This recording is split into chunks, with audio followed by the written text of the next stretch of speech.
In July of 1983, just outside Chicago, a physicist named Helen Edwards was standing in the control room of one of the most ambitious machines ever made, the Tevatron.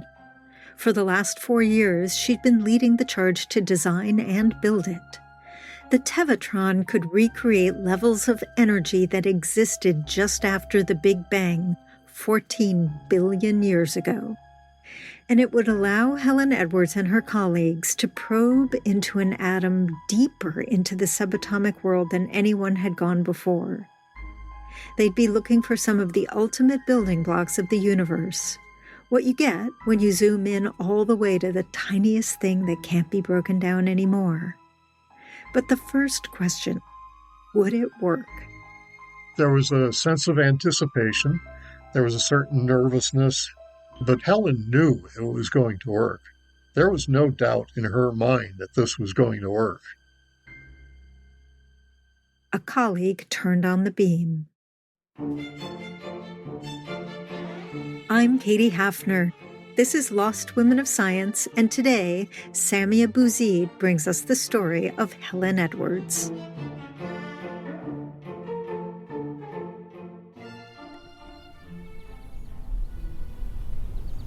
If you drive 40 miles west of Chicago, you'll find yourself in the Illinois Prairie, at a kind of intersection between the past and the future. On one side, you'll pass a field of bison like the ones that used to roam the open prairie hundreds of years ago. And then you'll see a huge building with Gothic-inspired architecture and 2 symmetrical towers that was built as a cathedral of science, a symbol of the cutting-edge research happening on these grounds. This is Fermilab, a national laboratory funded by the Department of Energy. And it's here that a scientist named Helen Edwards arrived in 1970 to work on one of the simplest yet most ambitious questions physicists had ever asked. People wanted to know, what makes us? How are we put together? We were trying to probe deeper into the particles of nature. Paul Sarapada joined the lab as an electronic technician in 1972 and eventually worked his way up to become a division director. But back then, when he was just starting out, the lab out on the prairie was kind of like a scrappy community living out on the frontier. They were building and innovating, working in jeans, getting their hands dirty. They had a tight budget and big dreams. It sounds a little bit simplified, but saying that it was the quest for everything, it really is what it is. The quest for everything. That's what particle physicists were after in the mid-20th century, when Helen was just starting her career. They wanted to know, what do you get when you drill down into an atom? What was at the heart of everything? In 1967, the US government decided to build Fermilab to try to find out. The plan was to blast particles at extreme speeds through an underground ring called a particle accelerator. And as these particles collided with a target or with each other, they'd release a shower of tiny subatomic particles. And physicists could trace this fallout, kind of how you might look at debris from a tornado to reconstruct how much energy it had and what path it took. It was a way to explore what these particles were like. So basically, a particle accelerator is like a powerful microscope that lets us see a realm that microscopes themselves can't make out. And they'd been around in some form for a few decades at this point. There was one at Brookhaven National Laboratory on Long Island and at CERN in Geneva. And by 1972, there was a new accelerator running underneath these Illinois fields. But even as the first protons shot across it, physicists were itching to build something even more powerful.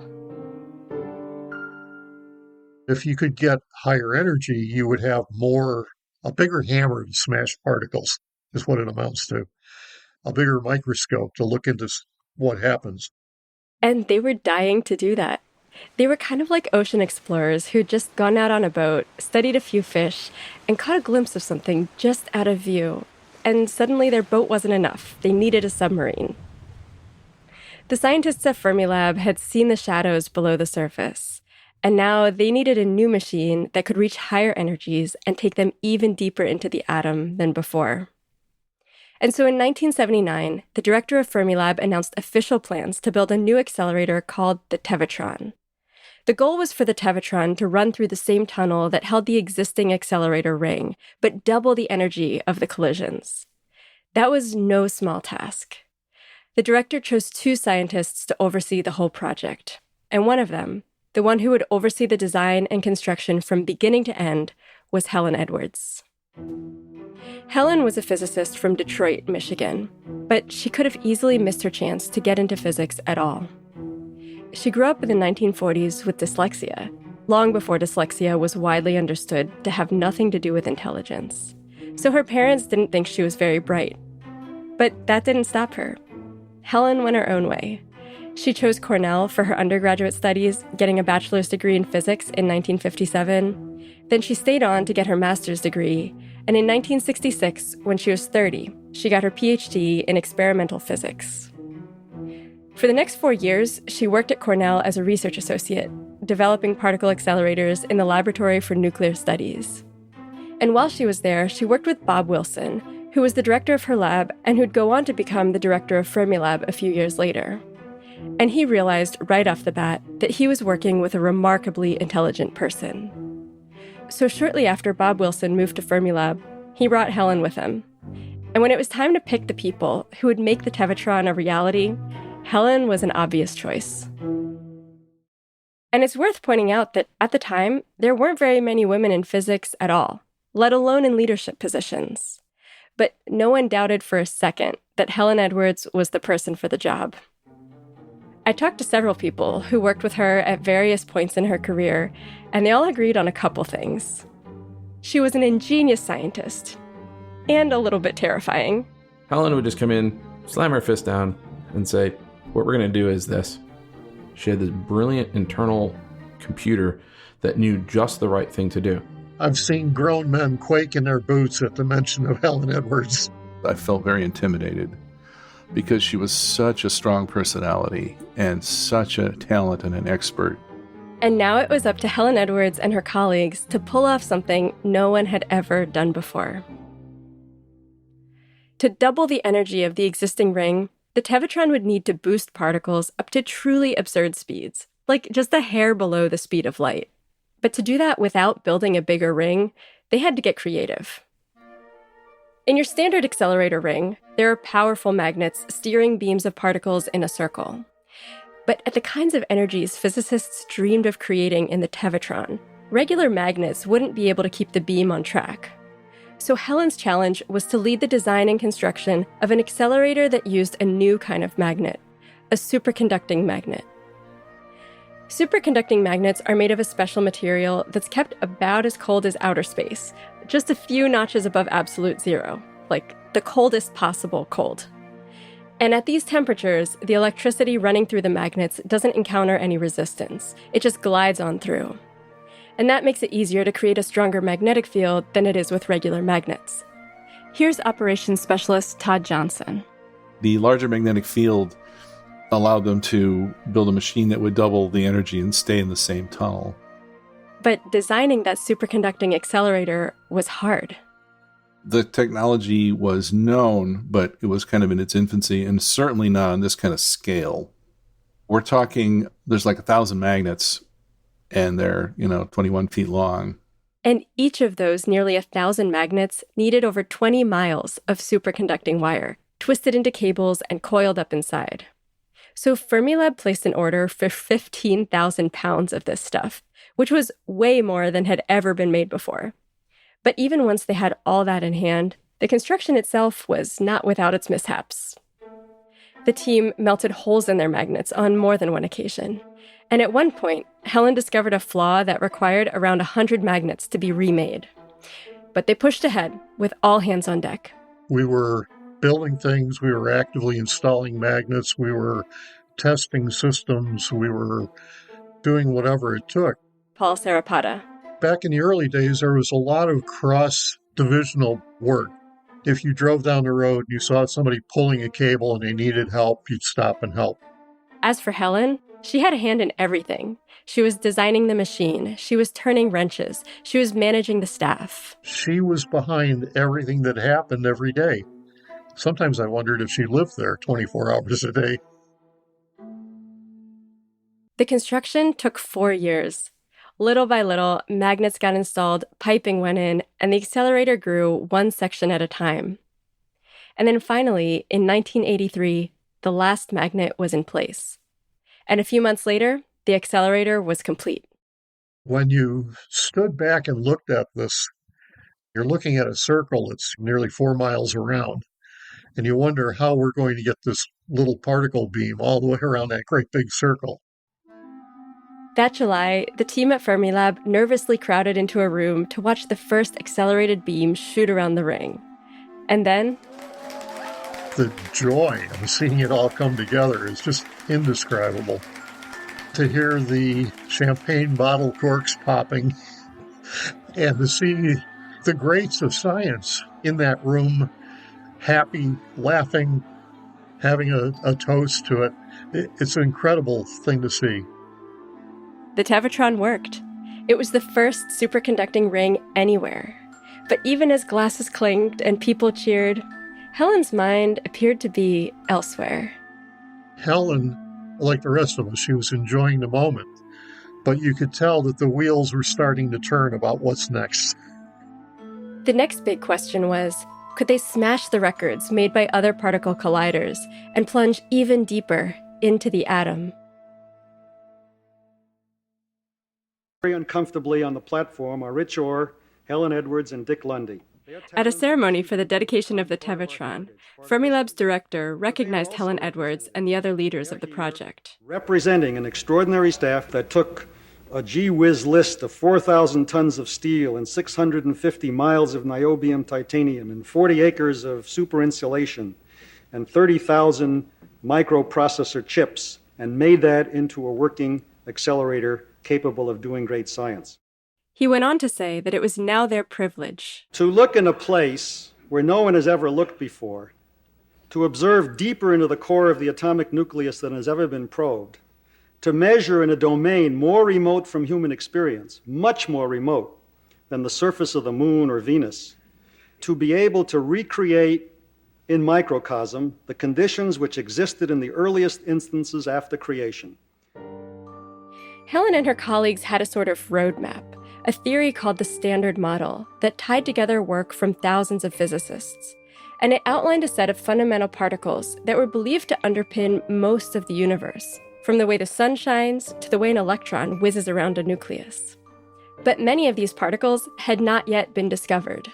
And the thought is, well, we think they should exist, but they probably have not existed since the Big Bang. Todd Johnson again. And so let's see if we can get energy density high enough that they will start to show their face again. If you imagine for a moment that Fermilab's operators were in fact ocean explorers diving to new depths, the Standard Model was like a map outlining what creatures were believed to exist and what they were like. In reality, the Standard Model was just a map to particles rather than fish. And now these scientists finally had the tool they needed to look for some of the ones they'd never seen before. But the day-to-day work of the Tevatron was not especially glamorous. On average, the Tevatron created about 10 million collisions every second, each one spewing hundreds of particles.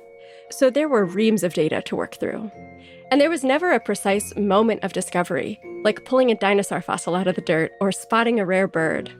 Discovering a particle took time. The discovery itself was not a day. It was an announcement after many months of data analysis. So, you collect the data and build up the statistics and you look for the little bump building up. That bump being some kind of signal amid the noise, presumably a particle. And finally somebody goes, okay, that's high enough. We can say we found it. It often took months or years of work to build up those statistics. And while the Tevatron delivered collision after collision, Helen remained at the helm of the project, overseeing the daily operations. She always tried to keep up with exactly how the machine was doing from day to day and even on a smaller scale. You'd get a phone call at 2 a.m. in the control room, and she wouldn't identify herself, but she didn't really have to. You'd hear this woman say, "Hey, how's it going?" And you really ought to know how it was going. It was all pretty routine, though there was the one time Todd's wife called the control room, And thinking she was talking to Todd, she asked, "Hi, how's it going?" So she gets this download of the machine status. And she's like, okay, may I just talk to Todd Johnson, please? And then the guy turns around and he goes, Todd, Helen's on the phone and she asked to talk to you specifically. I'm like, oh, okay, what did I do? And I pick up the phone and my wife goes, hi, how's it going? And immediately I know what happened. But aside from that, things mostly hummed along. And then every once in a while, there would be some whispers around the department. Here's Paul Sarapata. We would hear through the grapevine that there's going to be an announcement on Thursday, or there's going to be a special symposium on Friday, or there's going to be a lot of people here Friday. So we knew that something was coming, and there was a certain anticipation with that. Something big came in the spring of 1995. On March 2nd, Fermilab announced a monumental discovery from the Tevatron, a missing piece of the Standard Model that they'd been after for decades, the top quark. It was the last of 6 types of quarks to be discovered, and as the most massive of them, it took the highest energy to find. But now this particle, which was believed to have briefly existed at the beginning of the universe nearly 14 billion years ago, now existed once again inside this tube. Over the years, the Tevatron kept doing its work, and Helen got involved in new projects. She worked on developing new accelerator technology at Fermilab, and she spent time in Germany developing a superconducting collider there. And as the years went by, her famous intensity never waned.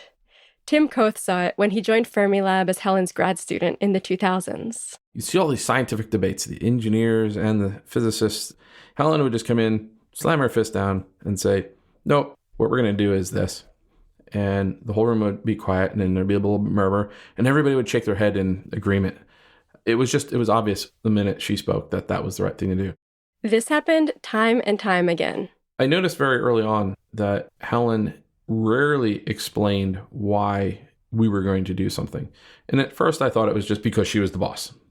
But that was not the case. She wasn't just pulling rank.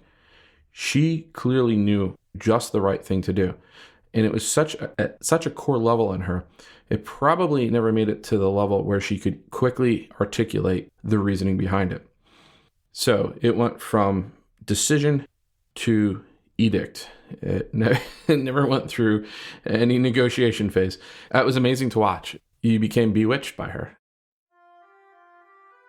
At Fermilab, Paul Sarapata had plenty of his own encounters with Helen's stunning intelligence.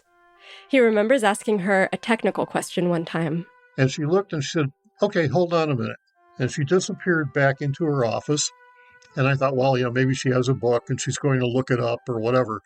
Instead, she came back with a scrap of paper and had the complete derivation of the answer. Helen meant business. Her whole career, all she ever wanted was to get stuff done quickly and correctly. And according to everyone I talked to, she usually got it. At Fermilab, there were half a dozen machine shops, and we had jobs going on each one of them. And I sort of quickly learned when you drop the block of copper off to be turned into a pipe, they're like, yeah, we can do that, and we'll have that for you. I said, it's urgent. Okay, all right, I'll have that for you in about a week. I said, it's for Helen. Okay, come back tomorrow morning. Helen also famously had no tolerance for bureaucracy. Paul Sarapata remembers one time that she had to move a piece of an accelerator worth around $150,000 to another building. And by the book, the team was supposed to wait weeks for a travel case to be made.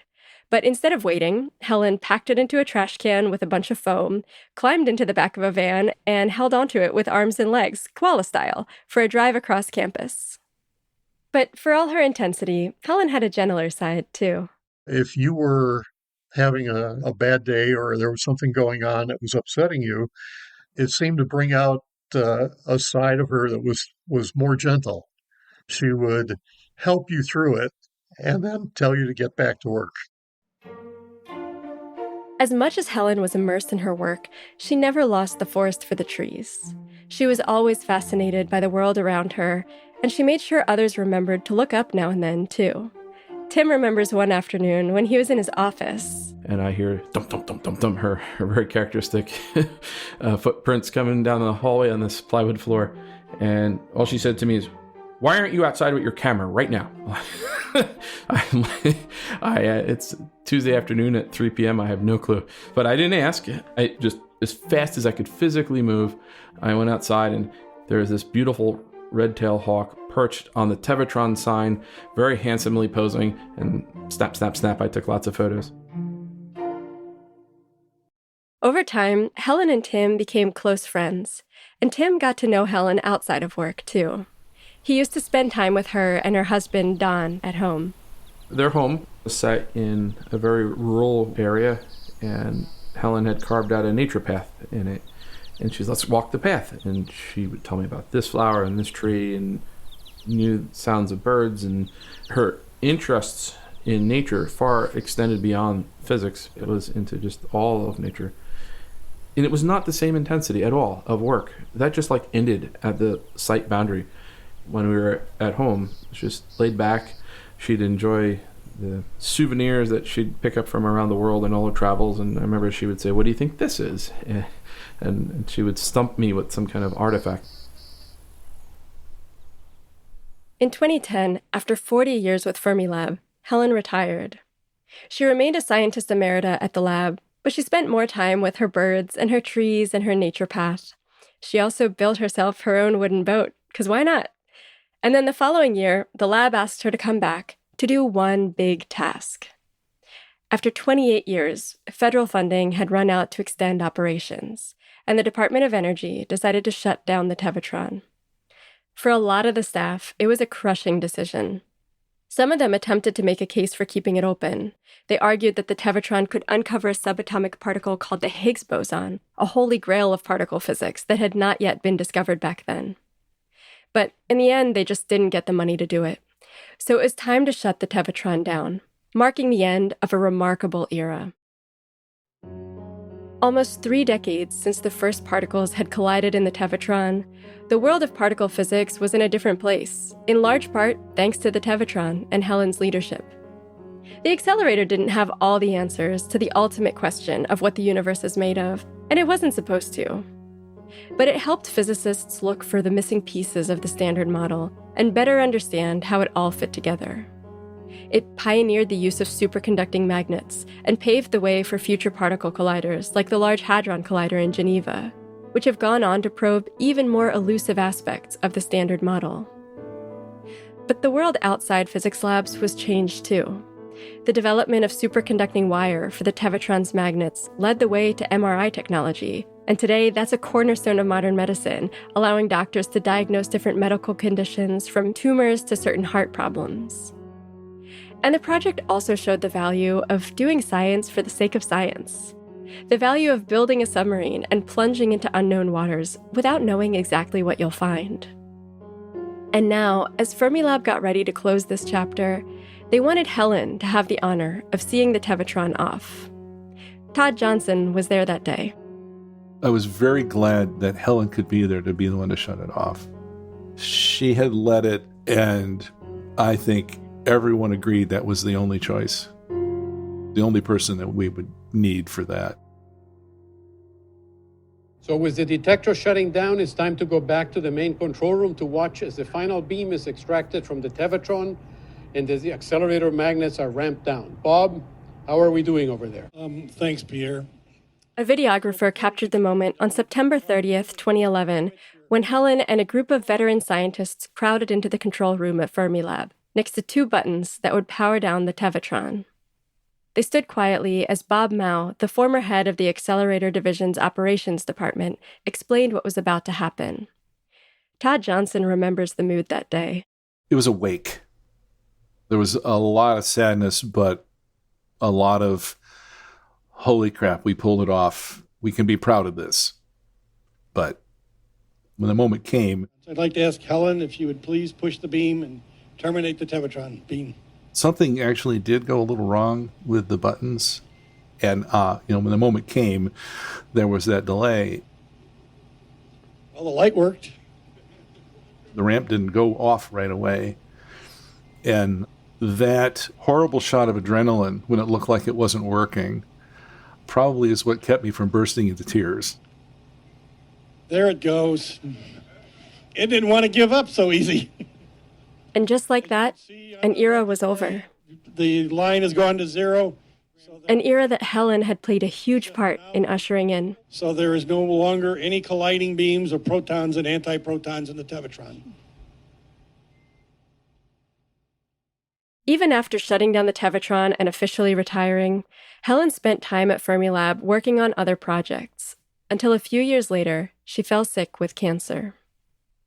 By June of 2016, she had very little time left. Tim Koth, Helen's former grad student, dropped everything and rushed to the medical facility to see her. She put on a big smile for me, and I got the opportunity to tell her how important she was. She was tired. I knew she was struggling to put on a good face there for me, and I just went over and I gave her a big hug, and she gave me a big hug back. And the next morning, I got a phone call from Dawn that she had gone home that night and passed away. By the end of her career, Helen was widely beloved in the world of accelerator physics. She had been awarded the National Medal of Technology and Innovation for her work on the Tevatron in 1989. And despite having gone against the odds to get into her field at all, and still being one of very few women, she was known and revered well beyond Fermilab. If there's a singular thing I could have people take away from Helen, is just be curious and have a drive to innovate and discover. Observe the world around you and appreciate it. And don't waste time doing it. For Helen, leading the construction of a superconducting accelerator was just one way of doing that. Today, there's some skepticism in the scientific community and the general public about the value of building increasingly ambitious colliders, machines that are continuing the legacy of the Tevatron. But Tim sees it differently. In his worldview, which has been shaped so profoundly by Helen, we live in a remarkable moment in the history of the universe. A moment when we have a chance to understand it. When you get to these high energies, it's the equivalent of going back to just the first few microseconds of the universe's evolution in the Big Bang, where this pure energy of some unbelievable magnitude exploded. It's like a big firecracker, unfolded through 14 billion years or so. We have now galaxies, and inside those galaxies we have these solar systems, and we have our solar system with the sun at the center, planets in orbit around the sun. And over the tens of thousands of years, humans have evolved. We've always had curiosity. We've developed tools. And now, billions of years since the Big Bang set all of this evolution in motion, we can build machines to recreate those very early conditions of the Big Bang. And in some way, humans and their curiosity and these machines that we can build are a way to actually understand the universe itself. And when you think about it in those terms, it's just so obvious that, yeah, you have to build these machines. How can you not be gripped and mesmerized by finding these answers out? And that sense of wonder and that drive to find answers is as much a part of Helen's legacy as the extraordinary accelerator she helped develop. This episode was hosted by me, Katie Hafner. And me, Samia Bouzid. Samia wrote, produced, and sound designed the episode with help from our senior producer, Laura Eisensee. Lizzie Unin composes all of our music, and we had fact-checking help from Lexia Tia. In addition to the people you heard from in this episode, I want to thank Don Edwards and Jamie Santucci, who also shared their memories of Helen. And thank you to Fermilab for the archival footage that we used in this episode. Thanks also to Jeff Del Vicio at our publishing partner, Scientific American, and to my co-executive producer, Amy Scharf, as well as our senior managing producer, Deborah Unger. The episode art was created by Karen Meverak. Lost Women of Science is funded in part by the Alfred P. Sloan Foundation and the Am Wojcicki Foundation. We're distributed by PRX. You can get show notes and an episode transcript at lostwomenofscience.org. And while you're there, don't forget to hit that all-important donate button. See you next time.